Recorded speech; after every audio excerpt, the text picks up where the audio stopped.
এত সুন্দর টিফিনটা বানাতে গেলে কোনো রকম চাল, আটা, ময়দা, সুজি, চিড়ে, সাবুর প্রয়োজন নেই।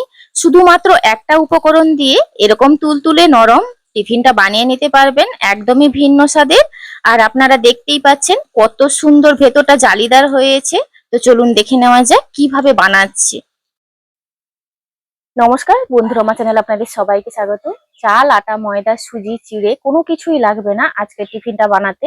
মাত্র 5-7 মিনিটেই বানিয়ে নিতে পারবেন। খেতে অসম্ভব সুন্দর, গরমের জন্য একদমই স্বাস্থ্যকর একটা টিফিন। চলুন কিভাবে বানাচ্ছি দেখে নেওয়া যাক। এখানে দেখুন আমি গমটা সারা রাত ভিজিয়ে রেখেছিলাম। গম কিন্তু শরীরের জন্য অত্যন্তই উপকারী একটা জিনিস। একটা মিক্সি জারের মধ্যে গমটা নিয়ে নিচ্ছি।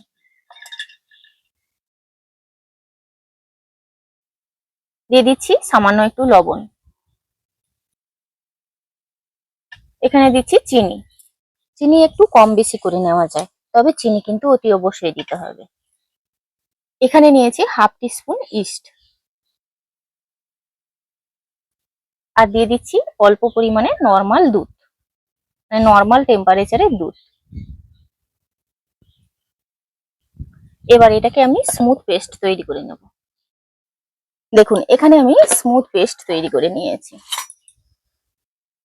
যেহেতু গমের খোসা সমেত বেটেছি, তার জন্য উপরে যে দেখছেন এগুলো কিন্তু গমের খোসা, দানা কিন্তু একদম নেই, একদম স্মুথ পেস্ট হয়ে গেছে।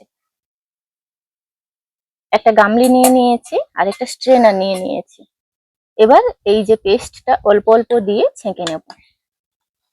ছেঁকে না নিলেও কোনো সমস্যা নেই, তবে ছেঁকে নিলে কিন্তু অতিরিক্ত যে খোসাটা একটু বেরিয়ে যাবে, ব্যাটারটা স্মুথ হবে।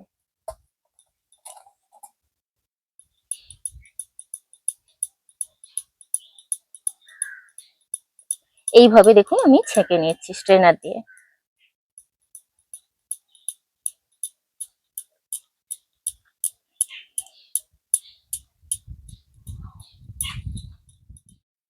এই যে দেখুন এতখানি ছোবড়া বেরিয়েছে পুরো গমটা থেকে, এটা ফেলে দেব।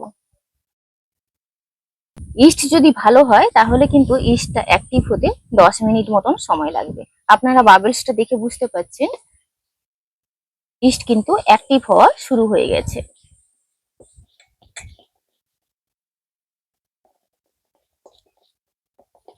তো এটাকে আমি 7 থেকে 10 মিনিট একটু ঢাকা দিয়ে রাখবো।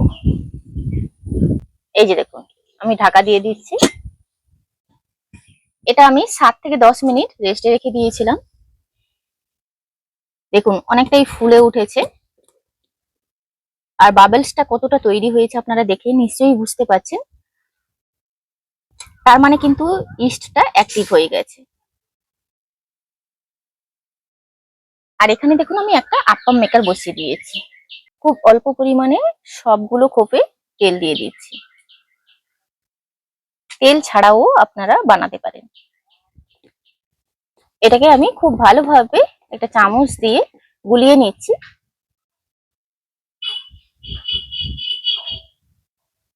এক চামচ করে ব্যাটার নিয়ে আমি সবগুলোতে দিয়ে দেবো।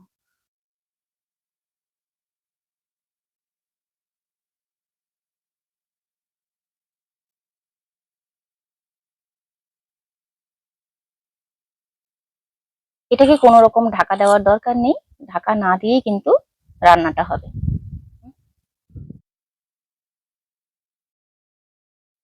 1-1.5 মিনিট বাদে দেখবেন উপরটা কিন্তু শুকিয়ে এসছে। এই পর্যায়ে উল্টে দেব।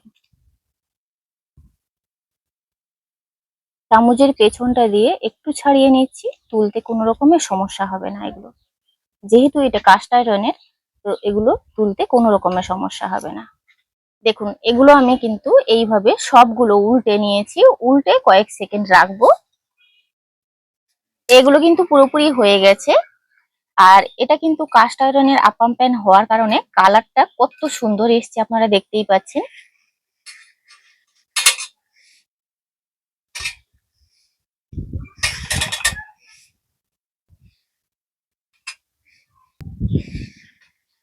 এগুলো সম্পূর্ণ বিনা তেলেও আপনারা বানাতে পারেন।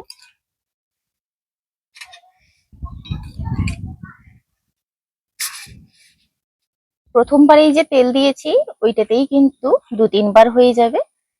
আবারও 1 হাতা করে ব্যাটার দিয়ে দিচ্ছি, 1 চামচ করে।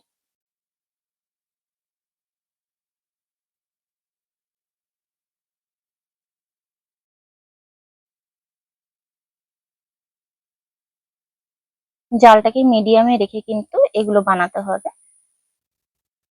এইভাবে করে আবারও বানিয়ে নিয়েছি।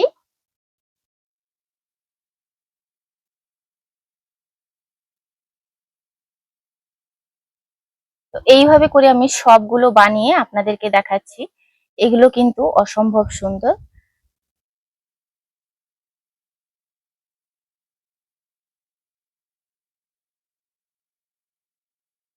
পিঠের মতন দেখতে লাগলেও খেতে কিন্তু পিঠের মতন নয়, একটু ভিন্ন স্বাদের কোনো কিছু বানাতে চাইলে আপনারা কিন্তু এইভাবে বানিয়ে দেখতে পারেন, খেতে খুবই ভালো।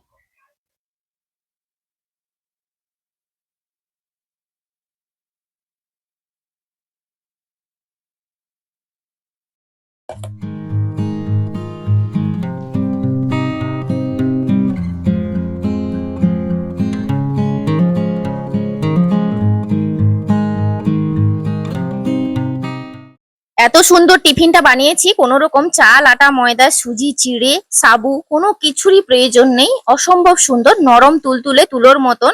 আপনাদেরকে একটু ছিঁড়ে দেখাই, দেখুন কত সুন্দর হয়েছে, মুখে দিলেই পুরো মিলিয়ে যাবে। আর ভেতরটা কত সুন্দর জালিদার হয়েছে, আপনারা দেখে নিশ্চয়ই বুঝতে পারছেন। খুবই কম সময়ের মধ্যে বানানো হয়ে যায় এই টিফিনটা। তো আপনারা দেখলেন কত সহজে কিন্তু এই টিফিনটা বানিয়ে নিতে পারলাম। খেতে কিন্তু অসম্ভব সুন্দর। একটু আলাদা রকম কিছু বানাতে চাইলে এই রেসিপিটি ট্রাই করতে পারেন। আজকের ভিডিওটি এখানেই শেষ করছি, দেখা হচ্ছে পরবর্তী একটা নতুন পর্বে। ভিডিওটি ভালো লাগলে লাইক শেয়ার কমেন্ট করবেন। আপনারা সবাই ভালো থাকবেন, সুস্থ থাকবেন, সাবধানে থাকবেন।